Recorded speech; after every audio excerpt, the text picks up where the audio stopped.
When somebody tells you that you're divine limitless spirit energy,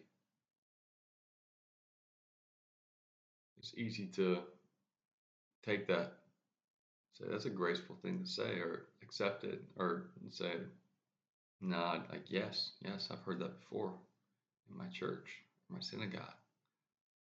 But to actually place that as the truth of you takes courage, questioning and going past limits, and questioning and going past limits, expanding your potential belief of you.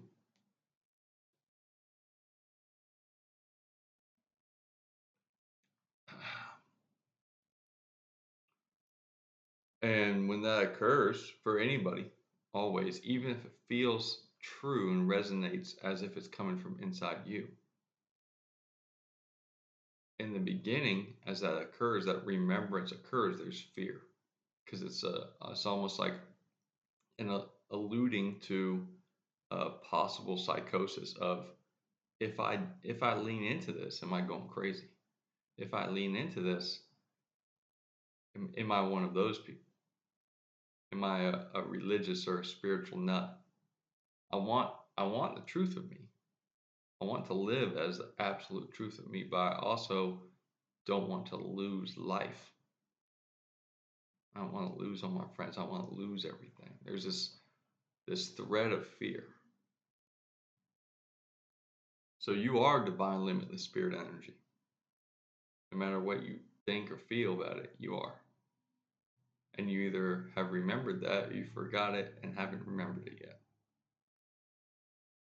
And the vessel that you're hearing this through is the character and the avatar, the character of you, which is basically just a cylinder around the very base of this pillar of the frequency of true singular one love, that which most call God.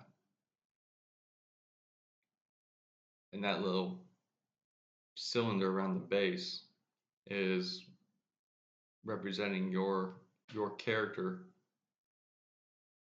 as an embodiment to interact with this magical place. And if you don't see that this place is magical, it's only because you haven't given yourself the opportunity to potentially look at it fully. You're looking at it through a certain lens that has been offered to you as a safety net, mostly through social orders, but beyond that, via the collective unconscious. Now, when we begin to perceive or accept or even think about, well, what if I am divine limitless spirit energy? What does that even mean? I have a initial reaction to it, or initial feeling, but then where do I go from there? Usually what comes up is great curiosity and great fear. And so I'd like to discuss, what is that fear? What is the fear? And what are the different levels of fear? Because for some people it might be absolutely treacherous. It might be beyond their own comprehension as the character, because they're holding on to the character so strong. They're beyond their own comprehension of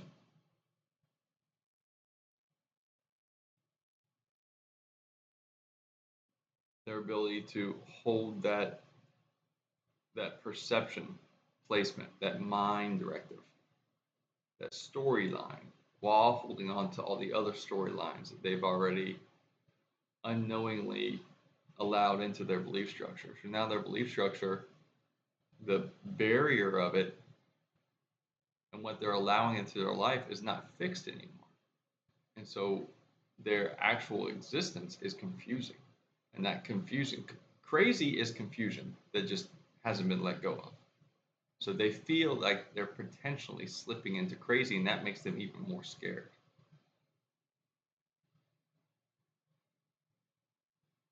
Now, look at the difference between a small fear and a big fear. The same information. How's it feel? It's the same thing, but one gives a larger reaction in the nervous system,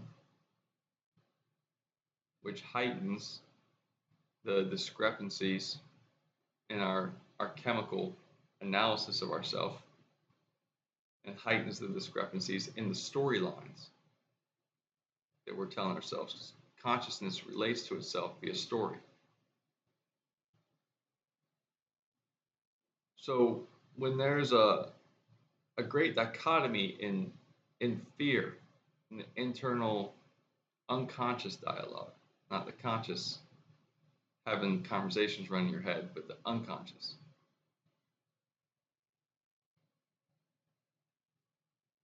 Going back and forth, flickering between I'm divinely the spirit energy to like I'm assuming a lot of people that are trying to like manifest are going back and forth between.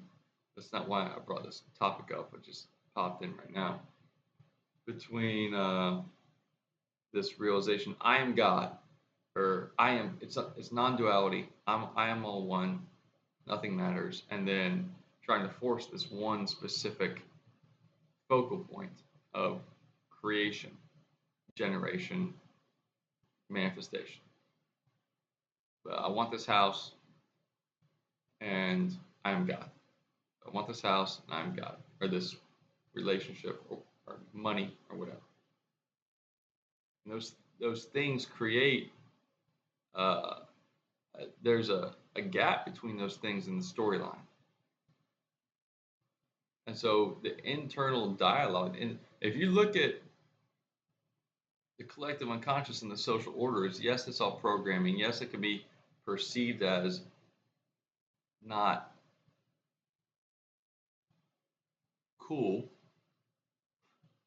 because it's for its own best interest, not your individual best interest. But in general, it's a safety net, and that safety net is repetition of fear. If you look at it just first look, without going super deep on any one subject, it all pretty much fits together.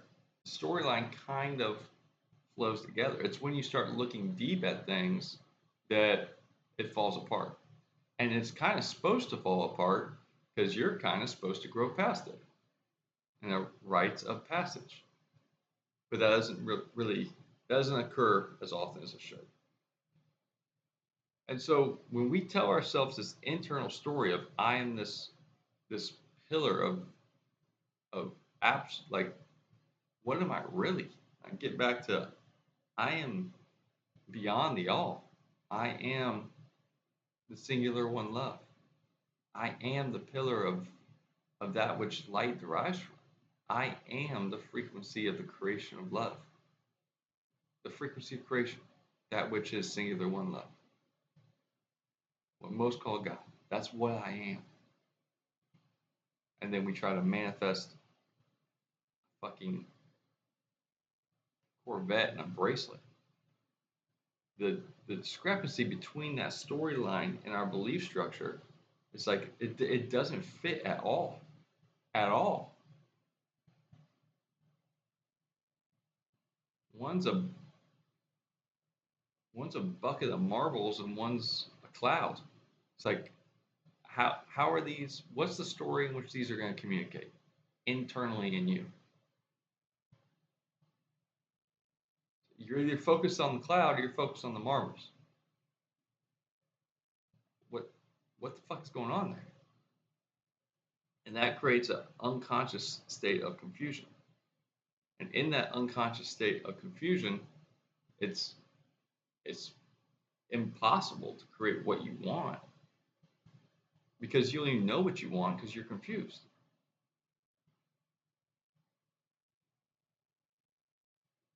The difference between small fear and big fear, whether it be a torturous fear or a horror movie fear or a recurring kind of dull but can't let go fear of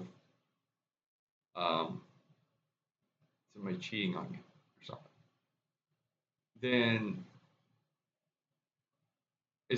it's basically what you feel like when in attachment to that fear. And that storyline that's always there, or potentially always there, is giving you feedback to what you must address about yourself. Not that there's good or bad, but that is, oh, we're at this place in the destination, and this door keeps popping up, and we keep opening it and going, I don't like that, and closing it, and then trying to go forward, and that same door will show up in our future storylines. So we have to go in and accept it and address it and allow it and forgive it and breathe it out and let it go. Embrace it. Kiss it. Say, I hear you. And maybe. And it's okay. And that's where you get to, yes, I am divine limitless spirit energy. Yes, I am okay. Yes, this interaction, this event, or this feeling, or this thought is causing a nervous reaction, is causing a chemical imbalance temporarily. That doesn't mean there's something wrong. You have to go take drugs. You have to go to a doctor. It means just be aware of, yes, there is a chemical imbalance, and that's telling me a story. Okay. Well, if it's telling me a story, then I can address. It's telling it to me, so I can address it. I am the character. I am the avatar here. I must address the things in this life. That's what I'm here for. When I hide from addressing the things that I'm here for, shit's gonna get real weird, and I'm gonna be real oppressed and real programmed, and I'm gonna have real big reactions because I'm separated from the real me. So, to talk about small fears and big fears, they are the same thing with different weight of nervous system and chemical influence. A big fear is, and that's tied to your story. So this is where the esoteric part comes in. It's not make believe. This is fucking real. It's all the inner story. But we're not aware all the time of the story that we're writing or how we have an inner story itself.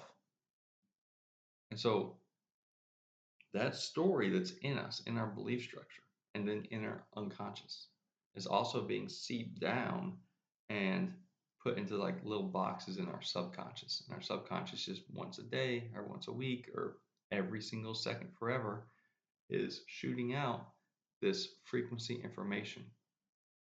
And this place is giving us the story back to us so that we can figure out the story we're telling ourselves. It's perfect. But we hold on to these fears and simultaneously don't want to address them. Not because that's even our idea. If our society programmed us to do it differently, we do it differently. That's just the program we picked up.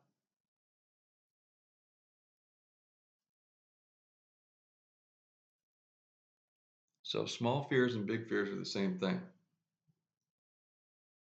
Small fears very rarely get addressed because there's no requirement. Big fears very rarely get addressed because everybody wants to hide from them because fuck that shit. So we're mostly forced on just addressing the medium-sized fears that are coming from other people into our lives so we can like figure out a way to let that go. But it's the fears that are us that are part of what we picked up or what we're here, it's already written what we're here to address. It's any type of crazy satanic trauma, any type of fear of public speaking, everything. Doesn't mean you have to go take a class. Sit with yourself and just be honest with yourself. Just don't run away from it and sit with it and look at it and start to dialogue with it in your deeper, deeper, deeper awareness of self. And you'll realize, okay, well, it's there and it's not that scary. It's not that scary. It's there. It's okay. Now what? If you choose, you can communicate with it and you'll receive some feedback and they'll give you a proper direction. But what I'm what I'm getting at is usually what happens is fears are addressed with our body and then overanalyzed with our mind and then shut out with our mind and potentially projected back out as pointing at other people or other things or bad guy in our mind. And yes, there are characters that are portraying nefarious forces in this light show of density, but they too, at some level, are divine limitless spirit energy. It can be no other way. So you're wasting your gift of you.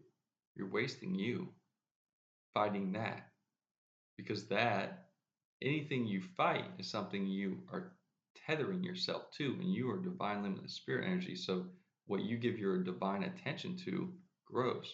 So the second you fight anything, you are tethering yourself to that thing that you don't like. The only reason ever to fight anything is basically to sacrifice yourself for others. That's it. So that it be a lesson for others that you grow past that thing, not to keep anybody in that position. Do not accept subordination or any type of external or self oppression. Do not accept suppression. Stand up for yourself, always, and everyone else, always. But don't create a dialogue of internal fight like there's that bad guy.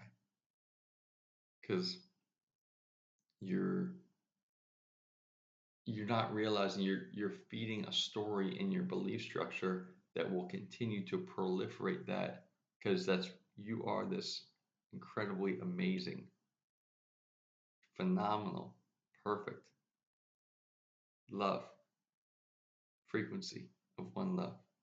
And so you're you have the ability to create and you don't know that you have that ability. So when you're fighting something, you're putting more and more and more. Just watch that.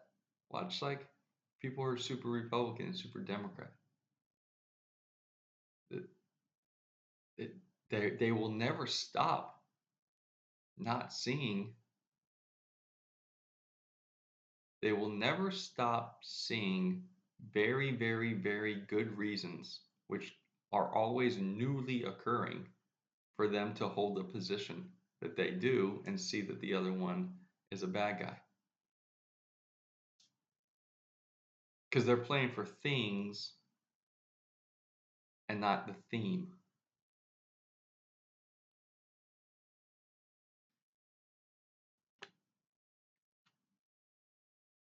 They're on a team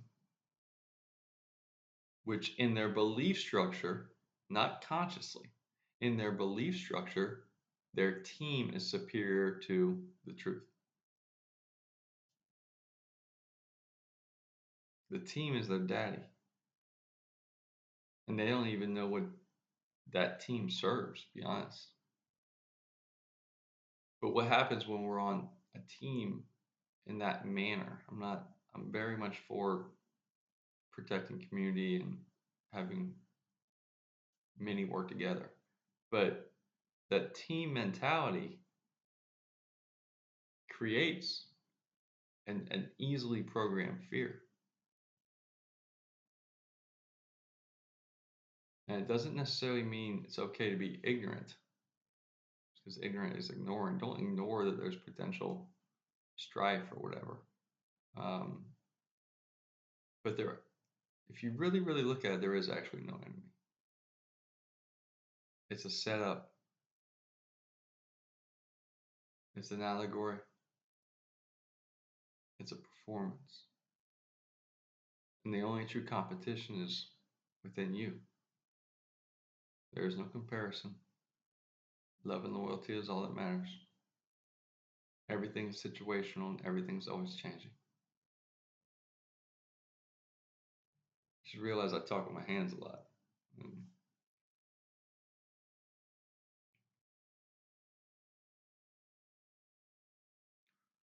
So when fear appears, lots of times we feel it, but we don't choose to recognize it because that's how we've learned to adapt to it. If we choose to begin to recognize it and tell ourselves consciously, I will now focus on, it's what you focus on, you get more of, and what you fear, you feed. If we choose to focus on when fear appears, I will address it. I will not run away from myself. And then you won't be consciously feeding the things that you're fearing. So you won't live a life of having things show up in your existence that are subtly or overtly fucking terrifying to you. What usually occurs is that we have a body reaction and then a mind overtaking. And the mind overtaking is either in turning off the fear and repressing it, which it never goes away, it just doesn't show up in every second, or in a chaotic mind for that temporary scenario. And the mind doesn't want to be chaotic, so it does everything it can to shut it off. But the mind knows it's just been used improperly and in the wrong order. The mind's not the enemy at all. It just has to be put in the proper order. The body's not the enemy. It just has to be put in the proper order. What you're here to do when fear arrives is to look at it, prepare your mind to not run away from it first. Accept it in your body, and then look at it.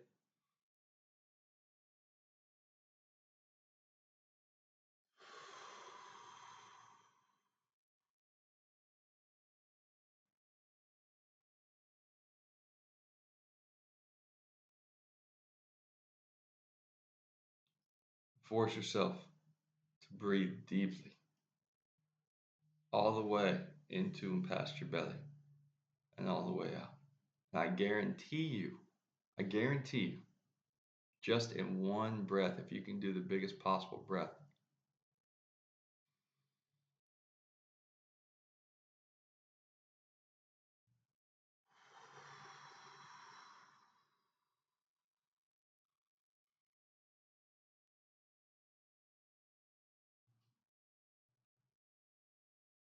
you'll feel differently about it. You continue to do that. Continue on that basis of a big breath, and then perceive it after you take the big breath, not during the breath. During the breath, it will naturally shut itself off. After you blow out the big breath, then begin to perceive it. And it will be slightly less dense, the fear. It will be slightly more translucent. It will be something that's a little bit more capable of you perceiving in a relationship instead of being overtaken by it.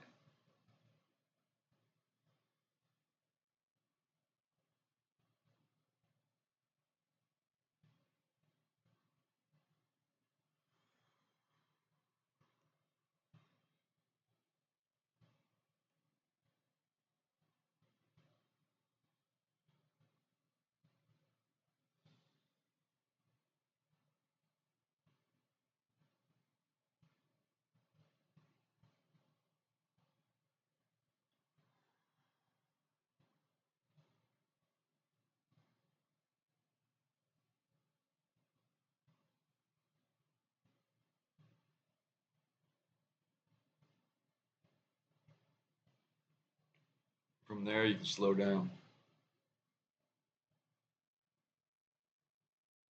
Slow down, get back to being yourself. Slow down with your words, your thoughts. Slow your nervous system. Because the move that you're meant to get to is the same move for everything, forever. Big fears and small fears. This will allow you to address big fears as small fears, and will allow you to address the small fears as your friend, providing guideposts, guidelines, streetlights for you to look at. Say, look at that. Signs along the way. doors for you to enter and bless everything in there and then come back out renewed and stronger. And that move is start with your heart. Always, always, always start with your heart. It doesn't mean your feelings. Literally breathe into your heart, your organ, your heart chakra, and beyond that, the center of you. The heart is the prism of your soul. If you go into your heart, it will get you past your mind and your body. Nothing good or bad about your mind and your body. They're blessings. But you're meant to start with your heart. And that's when fears get out of line. Fears aren't even trying to run your shit. It's just that you're not running your shit. So you're putting all this incredible divine attention on these fears and they grow. And you feed them and they grow. Or you run away from them and they chase you forever. Because anything in this place that runs gets chased. Sit. Train yourself no matter what anyone or anything or the inner or the experience or what would be considered some dark spirit, anything, any occurrence, train yourself to breathe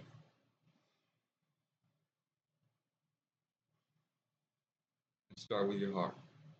There's going to be so many times that it doesn't work out in that way, but later on you're okay, I'm going to try it again. Start with your heart. When you do that, you get past those reactions, you get past those initial feelings, you get past that nervous system, you get past that chemical imbalance. You begin to perceive that you are that divine limitless spirit energy. Your heart is the prism to your soul, that access point to the pillar of creation, of singular one love. Truthfully, start with your heart. It doesn't matter who you are or where you are, or this is some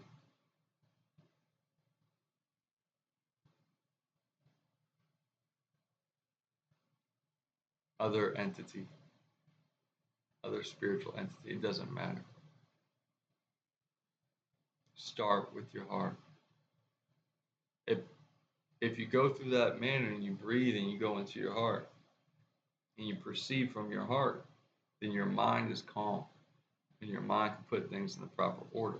And your mind doesn't even have to do the work because your mind is a projection tool. It's a it's a receiving and projection tool. It's perfect.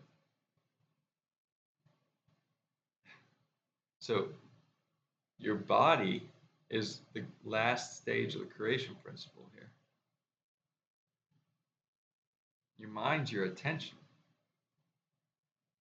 It's not your brain. Obviously, your brain has an incredibly important function here. You start with the heart. Your fears become balanced. Your chemical existence soothes and becomes balanced. You don't have to go anywhere or do anything.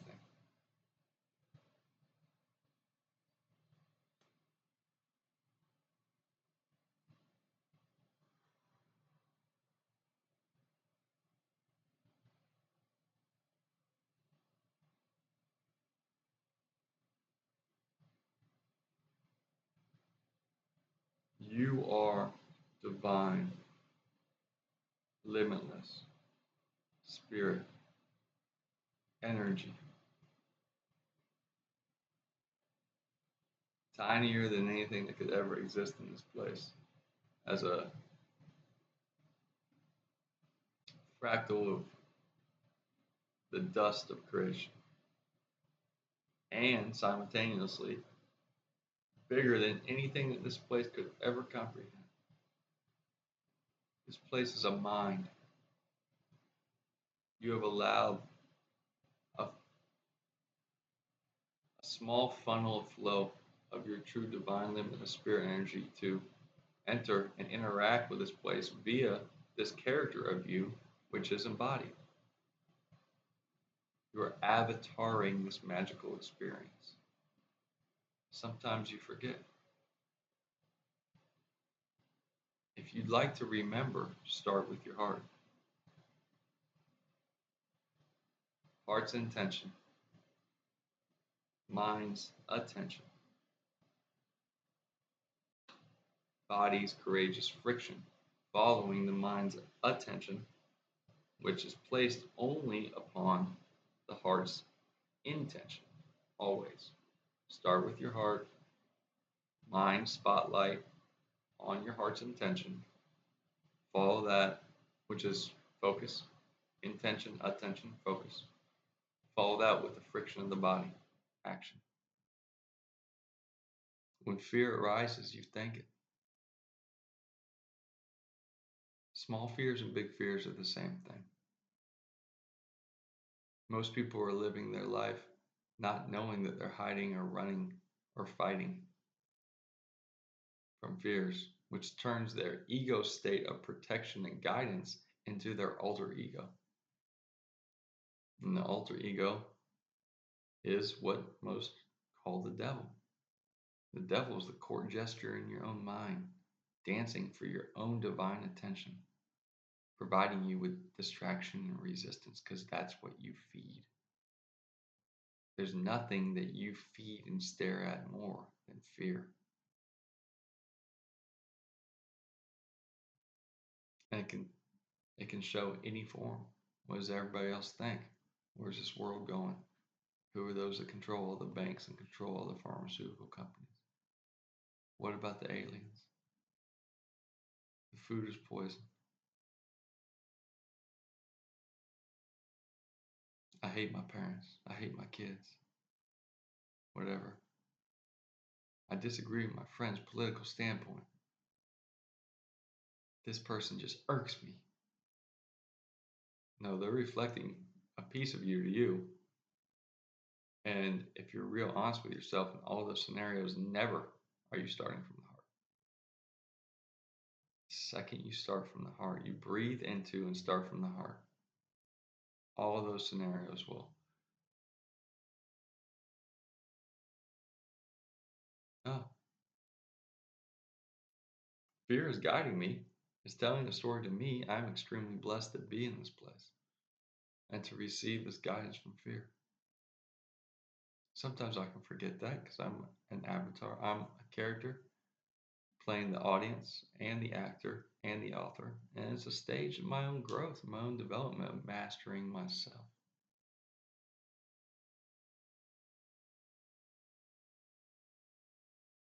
And I love myself. I love everyone else. There's a peaceful space between us all in this individualistic experience. And it creates the illusion of competition. And so we end up competing very, very harshly against ourselves.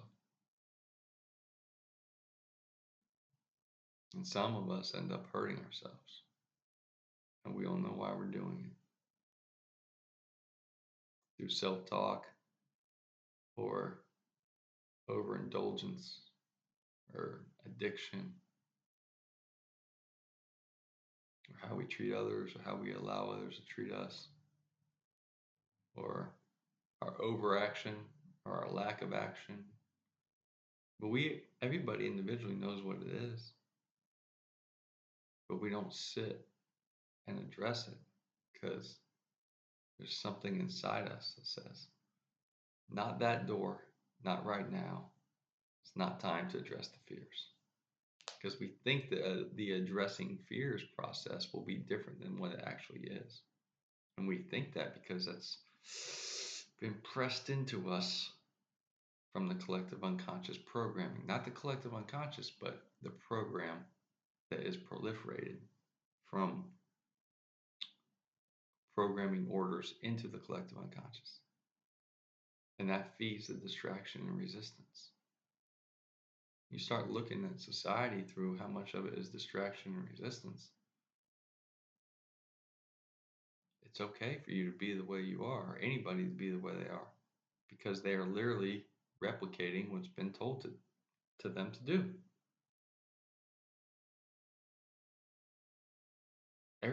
Pretty much everybody's doing a perfect job of what society's told them to do.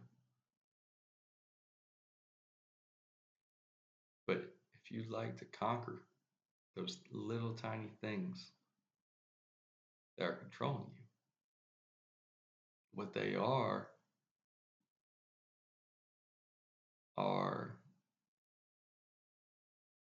ropes internally. And so you can see it two ways. Those ropes you're holding on to have you so twisted inside that you think you're bending yourself out of order and have been doing it your whole life to support everything around you. But that's a mind game. That's something your mind has done to tell itself a story to keep itself safe. The truth is, those ropes aren't supporting anything except for those things, not the themes, but those things outside of you that are feeding on your energy and that keep you from remembering that you are divine, limitless spirit energy and that you are the one. And on those ropes, there's bells. So you're all twisted up. You have 7 million ropes and you're all bent. And that's just life. That's how you feel inside. Because there's something very unnatural about how the collective unconscious has been programmed.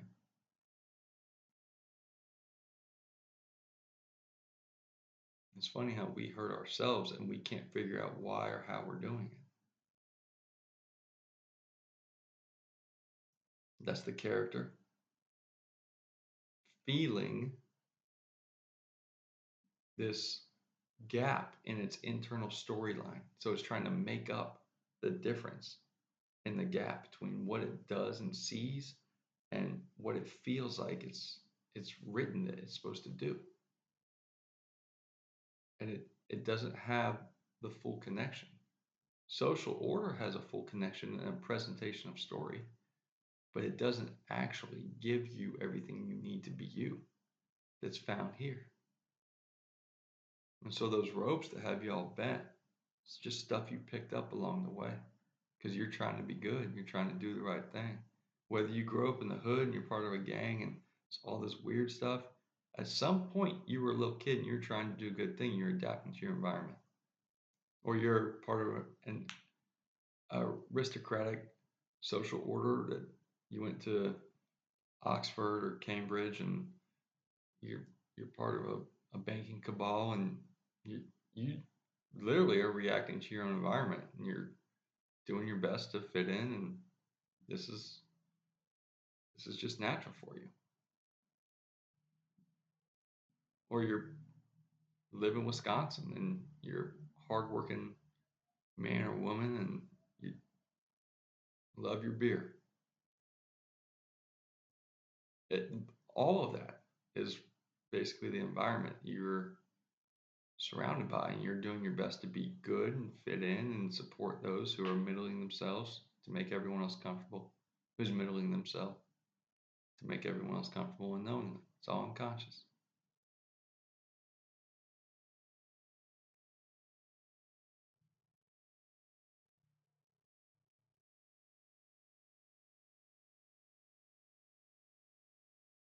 Those ropes have bells on them.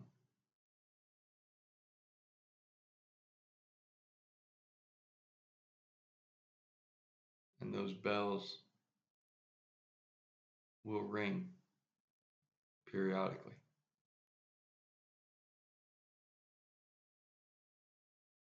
And you can look at those bells ringing as, oh, this fear again.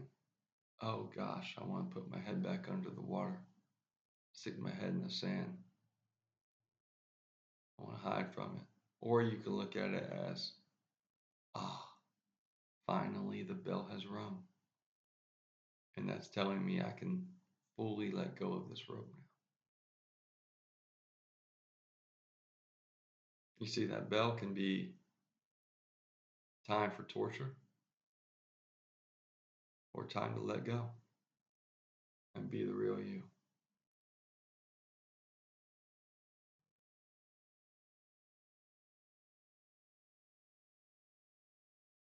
Because it's all inside you. Always has been, always will be.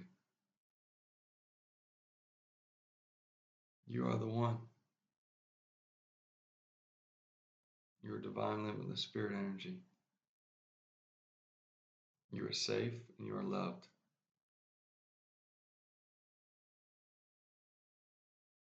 Every man, every woman, every character on any level, anywhere, forever.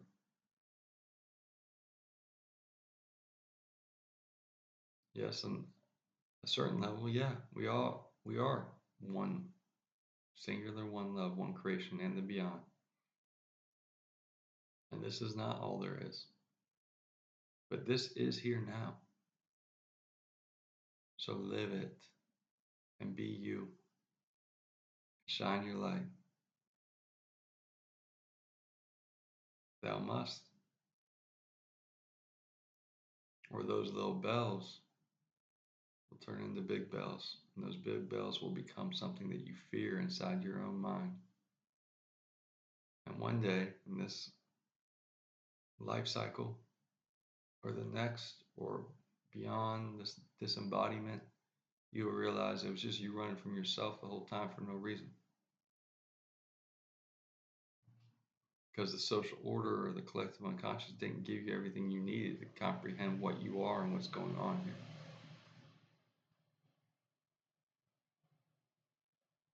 So you had to go within. There is no way out. The way is within. You can release all those ropes by realizing when they come up, that bell that rings is a blessing reminding you, here's something that you can release, here's the next step. Here's a light on the sign in your passageway. Don't ignore me. I'm ringing for you. Focus. Start with your heart. Breathe into your heart.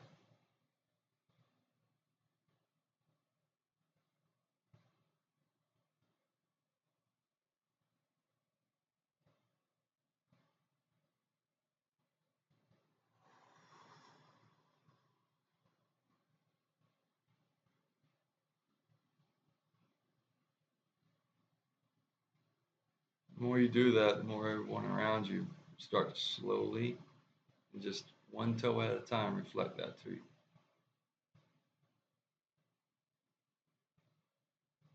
You want to be the real you have to shine your light. If you want to shine your light, you have to let go of all those ropes that have you bent in half. If you want to let go of the ropes, you have to start addressing the small fears and the big fears. Because they're all really small fears. And they're all here for you to learn. It's the story that you're telling yourself. And you've forgotten that you're the author and the actor and the audience.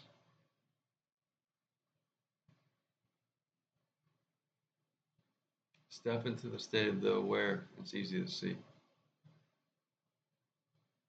You get there through the prism. Breathe into your heart. There, you can let it go.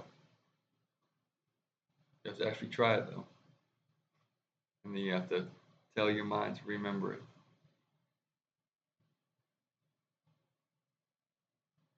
Time to stop being led.